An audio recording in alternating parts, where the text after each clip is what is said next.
പ്രഖ്യാപനങ്ങളുമായി മൂന്നാം മോദി സർക്കാരിന്റെ ബജറ്റ്.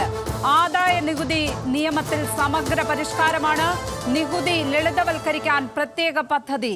സ്രോതസ്സിൽ നികുതി അടയ്ക്കുന്നത് ലളിതമാക്കും. ആദായ നികുതി റിട്ടേൺ വൈകിയാൽ ക്രിമിനൽ നടപടിയില്ല.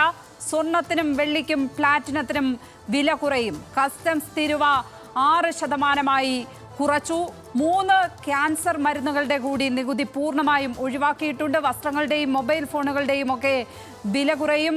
പ്രതീക്ഷിച്ചതുപോലെ തന്നെ ആന്ധ്രയ്ക്കും ബീഹാറിനും പ്രത്യേക പാക്കേജുകൾ വാരിക്കോരി കൊടുത്തിട്ടുണ്ട്. ബീഹാറിനും ആന്ധ്രയ്ക്കും. ഇപ്പോൾ ബജറ്റ് അവലോകനം ചെയ്യുന്നതിനായി ബജറ്റ് ഡെസ്കിൽ നിന്നും ശ്രീജിത്ത് ബാലകൃഷ്ണൻ ചേരുന്നു. ശ്രീജിത്ത്, അല്പസമയം മുമ്പാണ് കേന്ദ്ര ബജറ്റ് പ്രസംഗം പൂർത്തിയായത്. എങ്ങനെ വേണം വിലയിരുത്താൻ?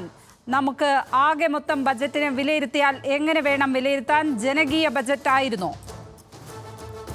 തീർച്ചയായും ലക്ഷ്മി, ജനപ്രിയ ബജറ്റ് തന്നെ എന്ന് പറയേണ്ടി വരും. ജനപ്രിയമാക്കാൻ വേണ്ടതെല്ലാം നിർമ്മല സീതാരാമൻ ഈ ബജറ്റിൽ ഉൾക്കൊള്ളിച്ചിട്ടുണ്ട്.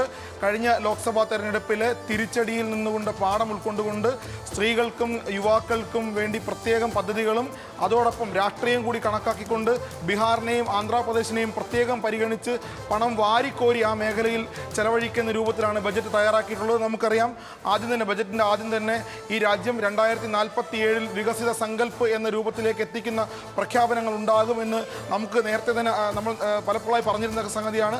ആ രൂപത്തിലുള്ള പ്രഖ്യാപനങ്ങളാണ് ഈ ബജറ്റിൽ ഉണ്ടായിട്ടുള്ളത്. ഏറ്റവും എടുത്തു പറയേണ്ടത് യുവാക്കളെയും രാജ്യത്തെ തൊഴിലില്ലായ്മ വലിയ ചർച്ചയായ ഒരു കാലമാണ് ഈ കഴിഞ്ഞ 2-3 വർഷക്കാലം കടന്നുപോയത്. അതുകൊണ്ട് തന്നെ തൊഴിലെടുക്കുന്ന യുവാക്കൾക്ക് തൊഴിൽ മേഖലയ്ക്ക് ആവശ്യമായ പ്രത്യേക പരിഗണനകൾ, പാക്കേജുകൾ, പദ്ധതികൾ.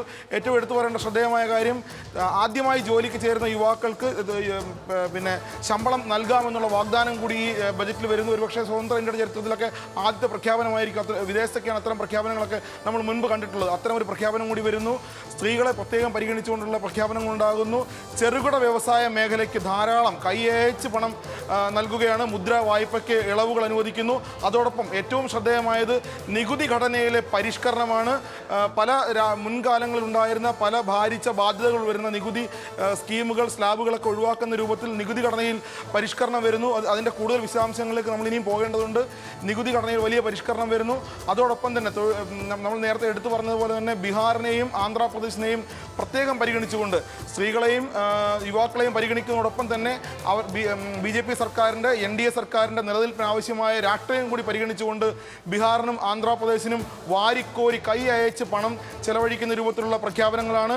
ഏതാണ്ട് വ്യവസായ ഇടനാഴികൾ, ബീഹാറിന് വിമാനത്താവളങ്ങൾ, ബീഹാറിലേക്ക് പുതിയ മെഡിക്കൽ കോളേജുകൾ, ആന്ധ്രാപ്രദേശിലെ പ്രകാശം, രായലസീമ അടക്കമുള്ള മേഖലകൾ, ആന്ധ്രാപ്രദേശിൻ്റെ പിന്നോക്ക മേഖലകളിൽ വലിയ പണം ചെലവഴിക്കുന്ന രൂപത്തിൽ പദ്ധതികളുടെ പ്രഖ്യാപനങ്ങളുടെ രൂപത്തിൽ, ആന്ധ്രാപ്രദേശിലെ പുതിയ തലസ്ഥാനമായ അമരാവതിക്ക് കൂടുതൽ പദ്ധതികൾ അനുവദിക്കുന്ന രൂപത്തിലൊക്കെ പണം വാരിക്കോരി ചെലവഴിക്കുന്ന ഒരു ബജറ്റിൻ്റെ പ്രഖ്യാപനമാണ് നമുക്ക് ആദ്യഘട്ടത്തിൽ വളരെ വിശദമായി പറയാൻ കഴിയുന്നത്.